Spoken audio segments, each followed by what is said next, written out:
many people in our generation are truly willing to stand in the gap so that others can pass?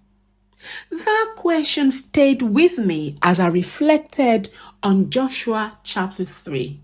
Hi everyone, and welcome back to Rise and Reclaim. I'm so thrilled you could join me today.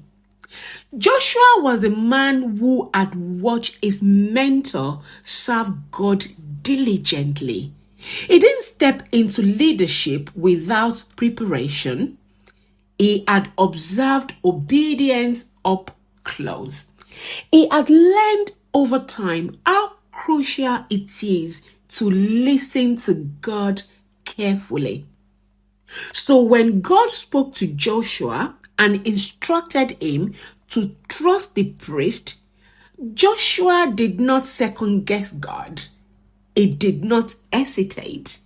He did not try to adjust the instruction to make it safer or more reasonable. Joshua obeyed promptly. God told Joshua to instruct the priest to step into the Jordan River. This was not an ordinary river crossing. The Bible tells us the river was filled to the brim. The timing was dangerous. The conditions were intimidating. Yet, the instruction was so clear. The priests were to step into the water first, not after the waters parted, not once the way was visible, but whilst the river was still overflowing. And this is where the lesson becomes powerful. The priests did not just step in, they stood.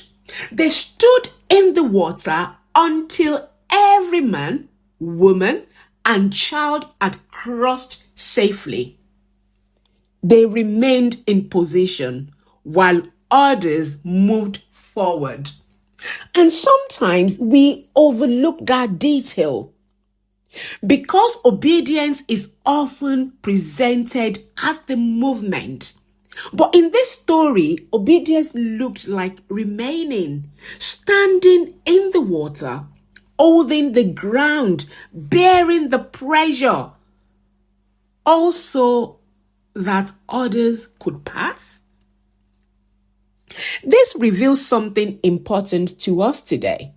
There are seasons when God does not ask us to advance. He will just ask us to stand. To stand in prayer, to stand in faith, to stand in commitment, to stand in obedience. Not for our own breakthrough, but for someone else's crossing. Standing in the gap is rarely celebrated. It is uncomfortable and it could be very costly. And it often goes unnoticed. But without those priests standing, the people would not have crossed. So the question remains for us. How many of us are willing to hold position so that others can walk into their promise? How many of us are willing to remain faithful even when we are not the ones moving forward? Because God still uses people who are willing to stand.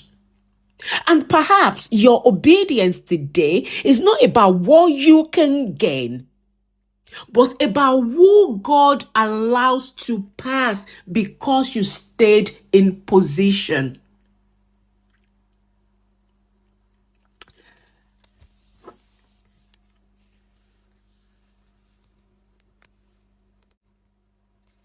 Father, this is the prayer of my heart, that you would open our bowels of compassion.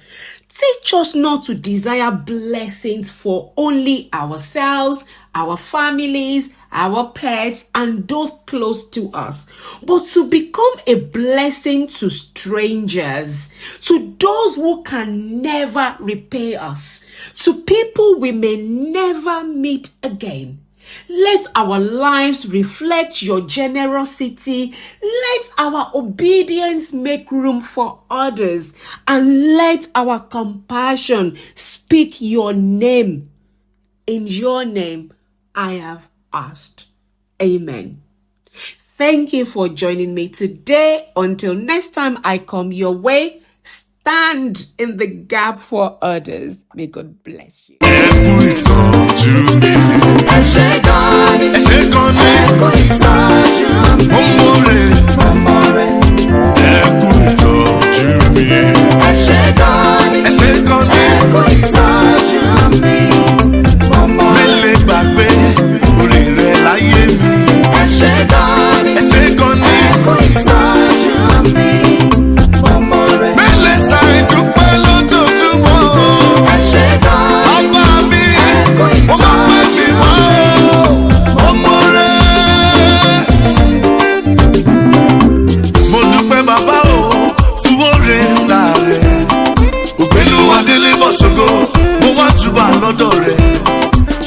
Modula